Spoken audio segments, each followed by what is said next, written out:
Oi gente, tudo bem? Aqui é o professor Roberto Bassi, da disciplina Mercado Financeiro e Financiamentos Bancários. Em função da continuidade da crise do coronavírus, a gente vai continuar então com esse esquema de aulas virtuais, né? Aulas utilizando o recurso tecnológico. Na aula de hoje a gente vai falar basicamente da estrutura, um pouco da estrutura do sistema financeiro nacional e do seu funcionamento, certo? É preciso ressaltar que eu preparei um material para vocês, um texto, que eu vou mandar para vocês no e-mail.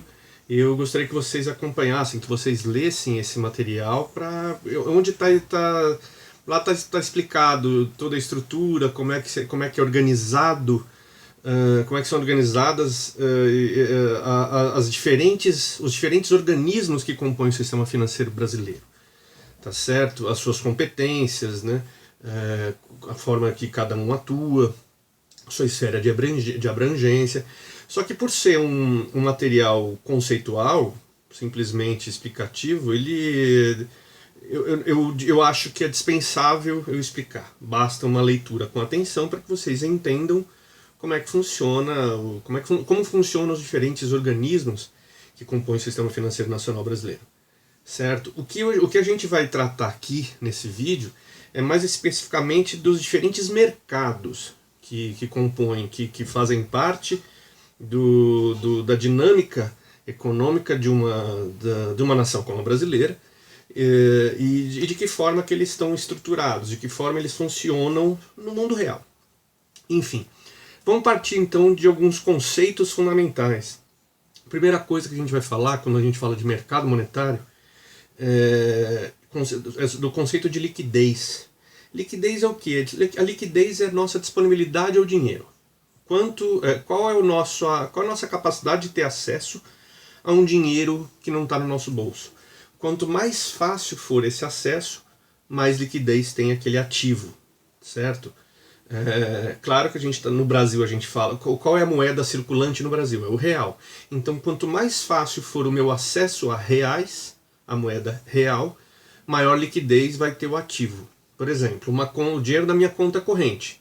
Ele tem liquidez imediata praticamente. Hoje você tem cartão de débito e você então em qualquer compra que você possa realizar, você vai lá e coloca seu cartão de débito na maquininha e imediatamente aquele dinheiro sai da sua conta, vai para a conta do vendedor, da pessoa que vendeu o produto para você e pronto, está feita a troca, está feita a transação, o pagamento já está realizado.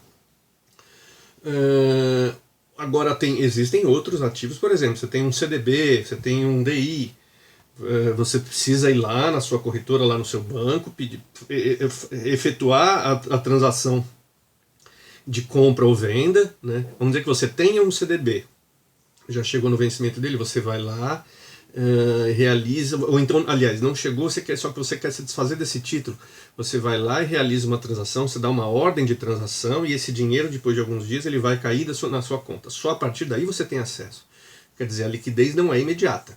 A mesma coisa ações, você faz uma venda de ações hoje, o dinheiro só vai cair na tua conta D mais um, dependendo da operação. Certo? Então, quer dizer, a liquidez é isso, ela expressa a velocidade com que um determinado ativo ele pode ser convertido naquela moeda circulante no país.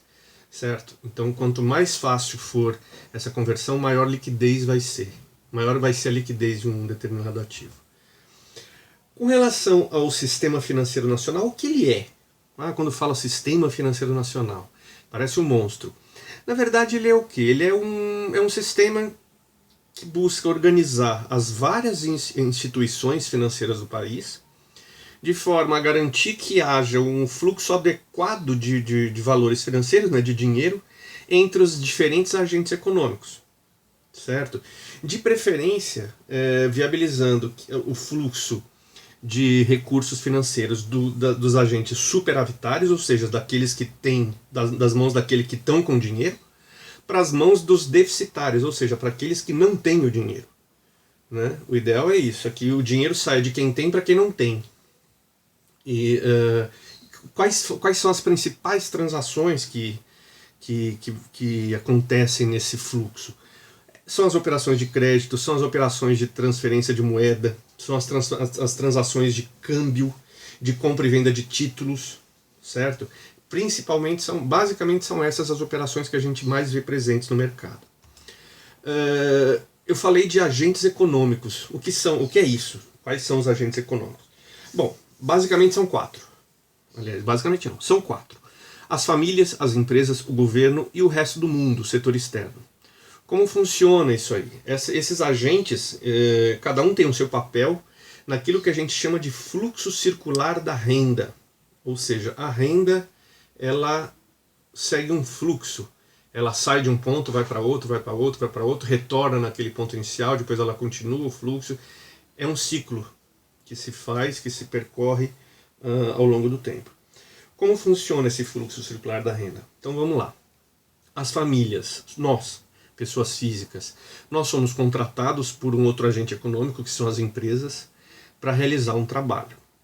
Em troca do trabalho, a gente vende então o nosso trabalho, a nossa mercadoria, a mercadoria que o trabalhador tem à sua disposição para oferecer é o trabalho. Então a gente vende o nosso trabalho para as empresas. Com esse nosso trabalho a gente está fazendo o quê? A gente, por exemplo, produz mercadorias, no caso de uma fábrica. Então o operário vai lá, vende o seu trabalho para produzir mercadorias.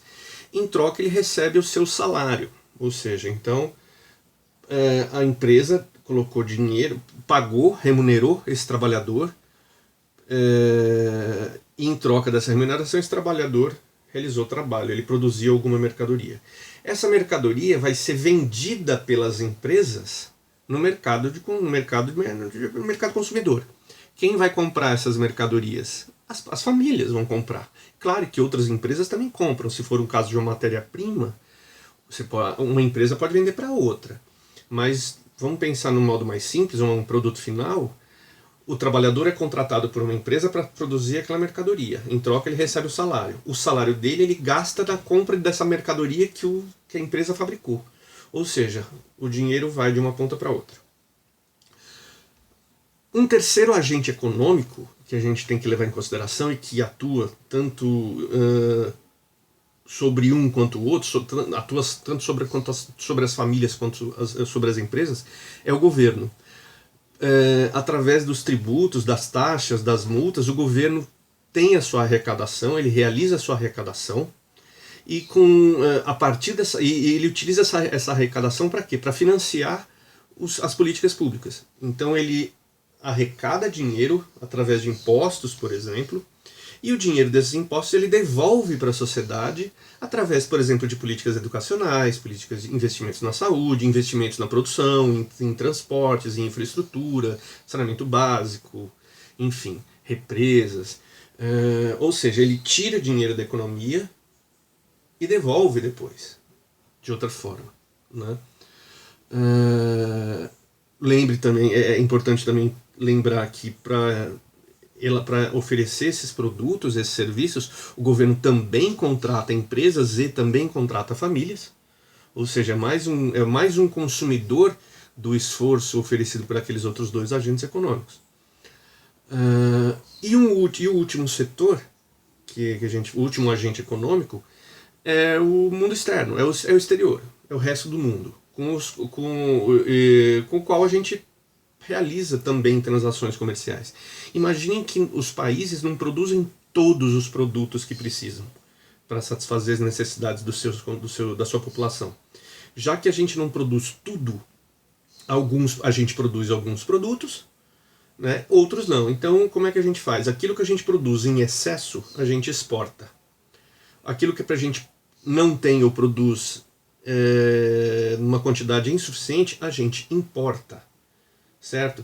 Então, quer dizer, as transações internacionais, comerciais com o exterior, elas têm o objetivo também de equilibrar a oferta de mercadoria no mercado, né? E como que a gente viabiliza, de que forma a gente realiza essas transações? Tá aí a importância do mercado de câmbio, né? Então a gente, através de moedas estrangeiras, a gente viabiliza. Mas isso a gente vai falar um pouco mais adiante. Vamos lá. Falei agora de mercado cambial, né? Vamos falar então dos principais mercados que fazem parte do sistema financeiro nacional. Primeiro, o mercado monetário. É basicamente o mercado de moedas, né? De que forma que são estabelecidas, de que forma são estruturadas as políticas que vão cuidar da oferta de moeda numa economia. Né?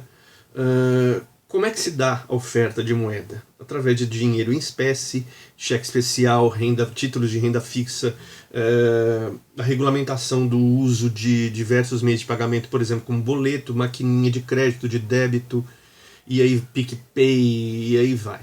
Né? Esses meios virtuais de pagamento. Tudo isso faz parte da oferta monetária, de que forma que o dinheiro vai ser colocado à disposição na economia, e essas formas de disponibilidade precisam ser regulamentadas. Então o mercado monetário é o que cuida disso aí. Né? Isso aí, as medidas estabelecidas as regras estabelecidas pela política monetária, elas vão repercutir diretamente na liquidez da economia, né? Na oferta de moeda na economia. Um outro ponto importante é o mercado monetário. Outra parte importante do sistema financeiro nacional é o mercado de crédito. Né? O mercado de crédito, ele oferece o quê? Basicamente ele oferece acesso a quem não tem a um dinheiro que essa pessoa não tem. Né? Ela oferece um dinheiro que eu não tenho. Ela me dá acesso a um dinheiro que eu não tenho. Eu preciso de dinheiro, seja para investir na minha empresa ou seja para consumir, mas eu não tenho esse dinheiro. Então tá aí o mercado de crédito que tem como finalidade garantir que eu tenha acesso a esse dinheiro que não é meu. Claro que e quais são as principais operações desse mercado?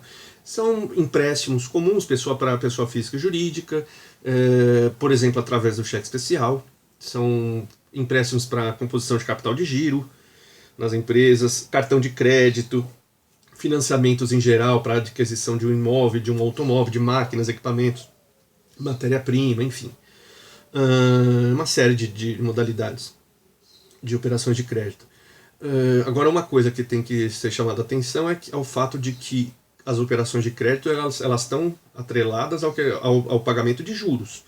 E os juros, por sua vez, estão atrelados a uma série de fatores que determinam se esse juro vai ser mais alto ou mais baixo. O risco de inadimplência, a conjuntura econômica, a oferta e demanda por moeda na economia, enfim, uma série de fatores diversos. Outro mercado é o mercado de títulos. Nesse mercado, a gente nota a presença ativa do governo. Né? Então, além de tributos, taxas, multas, o governo também pode recorrer à emissão de títulos públicos para que ele consiga angariar fundos e, com esses fundos, financiar suas políticas públicas. Certo? Alguns desses, por exemplo, a gente tem os títulos do Tesouro remunerados pela Selic, pelo IPCA, tem bônus de governo. Os títulos podem ser emitidos tanto pelo governo federal, estadual e municipal, né, variam. E claro, também a taxa de remuneração de cada título também vai variar em função de vários fatores. Por exemplo, o risco daquele órgão emitente, da prefeitura, do estado, do município, ou do governo federal, em pagar a taxa de remuneração informada no título ou não. Né? Se o risco de inadimplência do órgão emitente for alto, a taxa de juros dele vai ser alta também. Né? Ao contrário, se houver uma expectativa grande de pagamento, a taxa de juros geralmente vai ser baixa. Certo? Isso aí, a emissão de títulos, ela tem como capacidade, ela influencia, ela consegue influenciar diretamente na capacidade do governo financiar suas políticas. Certo? Voltando àquilo que a gente já tinha comentado antes, mercado cambial. Né? O mercado cambial, ele estabelece as regras e cotações da compra e venda de uma moeda estrangeira. Em geral, no mercado internacional, as principais moedas utilizadas são o dólar, o euro e algumas outras moedas, certo? Mas o objetivo desse mercado cambial é justamente estabelecer as regras e cotações que vão ser seguidas para comprar uma moeda estrangeira. Por exemplo, de que forma que se estabelecem essas regras? Existem 3 sistemas, conceitualmente falando, existem 3 sistemas cambiais. Um é o câmbio fixo, certo? Segundo o qual o valor de uma moeda estrangeira já é previamente estabelecida. por exemplo, o real vale um dólar vale R$ 4. Esse é o câmbio fixo. Pronto, acabou. O governo determinou, o Banco Central determinou que um dólar vale R$ 4. Existe um outro sistema que é o câmbio flutuante ou variável, né? Existem o que determina a cotação de uma moeda estrangeira é a sua relação de oferta e demanda por essa moeda, né? Então ela pode variar livremente. O que mais se usa é o sistema de câmbio misto, ou seja, se determina uma banda mínima e uma banda máxima. Entre esse intervalo, o câmbio flutua livremente. Chegou no mínimo, ele não desce mais, chegou no máximo, ele não sobe mais, certo? Então são estabelecidos dois limites, o mínimo e o máximo. Esse é o câmbio misto, que é o mais utilizado pelas empresas, pelos países. O importante do mercado de câmbio é que ele, por exemplo, R$ 1 não é válido nos Estados Unidos, ele não vale lá. A moeda americana, norte-americana, é o dólar. Então, para que eu compre uma mercadoria em alguma loja de alguma empresa que está nos Estados Unidos, eu preciso ter dólares. Então, para isso eu faço o quê? Eu pego a minha conta, passo uma ordem para o meu na corretora, falo, olha, eu quero comprar dólares. Então eu comprei lá, tá R$ 5 o dólar, eu preciso comprar uma mercadoria de $10, então eu boto lá R$ 50, vão ser convertidos em $10. O Banco Central brasileiro manda uma ordem para o Banco Central americano, dizendo que eu tenho lá um crédito de $10. Aí sim, o Banco Central passa uma ordem de pagamento para aquele banco X lá com quem eu estou operando, e ele faz o depósito na empresa, na conta da empresa de quem eu estou comprando a mercadoria. Está feita a compra. Daí, em contrapartida, a empresa me remete essa mercadoria. A mesma coisa de lá para cá. A moeda válida no Brasil é o real. Então, o americano ele também precisa converter o dólar em reais para daí comprar mercadorias brasileiras e levar para lá. Tá feita a transação. Por fim, o mercado de capitais, né? Ele viabiliza, ele influencia diretamente na capacidade das empresas financiarem os seus projetos de expansão, de melhoria, de diversificação, enfim. Como é que funciona isso? O mercado de capitais ele é basicamente uma fonte alternativa de recursos para quem não quer recorrer ao mercado bancário, ao mercado monetário. Por quê? Porque as taxas de juros que estão presentes no mercado bancário, elas são muito altas. Principalmente no Brasil, em geral, elas são muito altas. Então, se recorre ao mercado de capitais para obter recursos mais baratos. Por exemplo, eu coloco à venda, eu tenho uma empresa e eu preciso equipar a minha empresa, eu preciso comprar máquinas e equipamentos, só que eu não tenho esse dinheiro. Eu posso abrir ações no mercado de capitais, as pessoas vão comprar essas ações e com esse dinheiro, ou seja, elas vão se tornar sócias minhas, mesmo que temporariamente, enquanto elas tiverem essa ação na mão. Mas nesse meio tempo, o que acontece? Elas compraram as minhas ações, ou seja, cotas, pedaços da minha empresa. Com o dinheiro delas, daí eu pego esse dinheiro com que elas compraram as minhas ações e uso para comprar esse equipamento.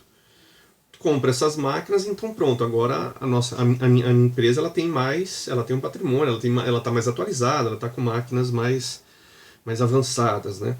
Com isso talvez eu ganhe uma rentabilidade, muito provavelmente eu vou ganhar um aumento na produtividade, isso vai me dar maior margem de lucros e consequentemente as minhas ações vão subir, elas vão se valorizar. Num segundo momento eu posso devolver as ações para eles, ou eles podem comprar mais, enfim.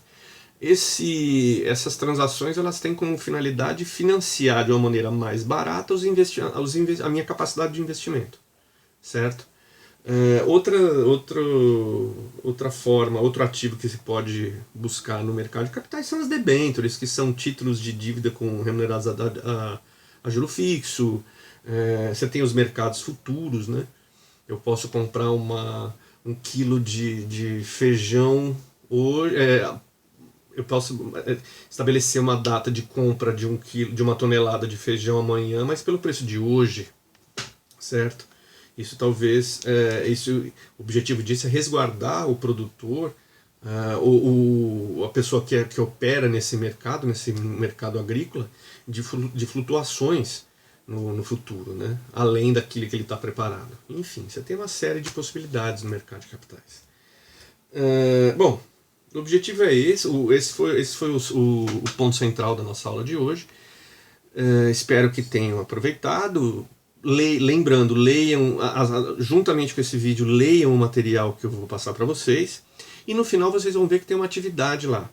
Para realizar essa atividade que é em dupla, vocês deverão se informar, leiam os jornais dos últimos dias. Né? A gente está em meio a uma crise do coronavírus, e o governo ele tem anunciado algumas mudanças na sua postura com relação à política monetária, sobretudo no que diz respeito ao crédito e à política de juros. E as empresas também têm mudado um pouco o seu posicionamento a fim de tentar colaborar para que a economia não chegue num caos total. Certo? A gente está vivendo um período de quarentena, basicamente o país está parado, né? Só que existe um depois. Para que esse depois não seja dramático, não se torne um caos econômico, tanto o poder público quanto o setor privado estão mudando a sua postura. Com relação, daí, especificamente no nosso caso, eu quero que vocês leiam um pouco, se informem com relação a essas mudanças no mercado de crédito e de juros, certo? E respondam, a partir da análise de vocês, das leituras de vocês, de que forma vocês acham que essas mudanças na postura do poder público e privado, do setor público e privado, podem contribuir para minimizar esse caos que tanta gente está prevendo para a economia. Certo? Qualquer coisa estou por aqui. Muito obrigado. Boa tarde a todos e se cuidem.